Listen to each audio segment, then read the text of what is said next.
Welcome to the live on driving in the road of the U.S. Naval Base. This footage was from my relative in Facebook. The person that recorded the video was Ana Marie Basa. Enjoy the video.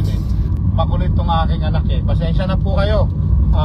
Ako po si Phil Am, batang magdaragat.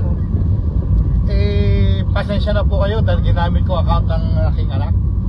So, nandito po kami ngayon sa loob po ng base, sa Guam Naval Base ng Guam. So, sana po supportahan nyo po ang vlog na ito. At like lang po at saka Follow, like, and share. Follow, like, and share, and magano po kayo ng aking